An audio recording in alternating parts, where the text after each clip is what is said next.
Kung ako tatanungin, ano maganda? Kondo or lupa ba talaga? Maraming salamat sa pag-comment, Ma'am Love.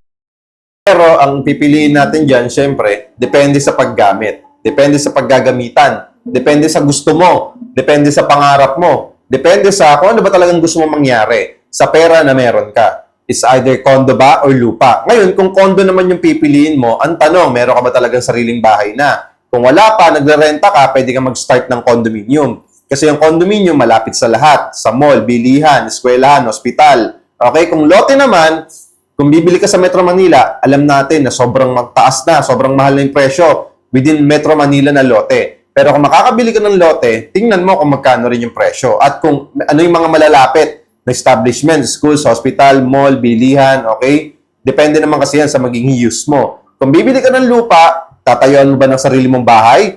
Or tatayuan mo ng paupahan? Kung tatayuan mo ng paupahan, i-check mo kung magkano ba yung paupahan rate doon para makita mo kung kailan ba yung return of investment mo. Kung condominium naman, i-check mo kung magkano yung paupahan dyan, kung papaupahan mo. Kung wala ka tinitirahan, okay, at plano mong bumili ng property, nasa sayo. Kung gusto mo ba ng lote o condo. Pag condo, mamumove in mo na kagad. For example, sa amin, 10,000 cash out only lang yung ilalabas mo or 25,000 cash out only. 30 to 90 days, pwede ka na makalipat. So, perfect na perfect ito sa mga naghahanap ng property, okay? Na bago or gusto nilang malipatan or magamit. Especially kapag mga OFW, ayaw na magrenta sa mga hotel na napakamahal, di ba? Tapos, wala pa silang control dun sa unit nila, di ba? Tapos, kapag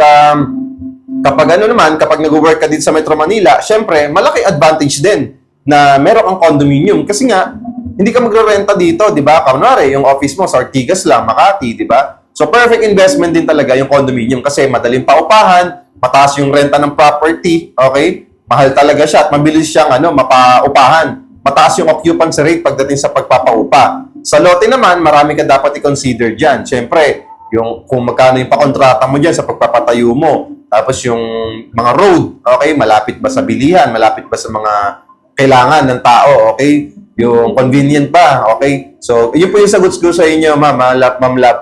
So, sana nakatulong yung sagot ko sa inyo. Pero kung ako po tatanungin, parehas po. Okay? So, pag-iipunan ko pareho, condo at lupa. Kasi parehas naman real estate yan. Wala tayong talo dyan. So, follow me and message me kung interesado po kayo sa project na in-offer ko.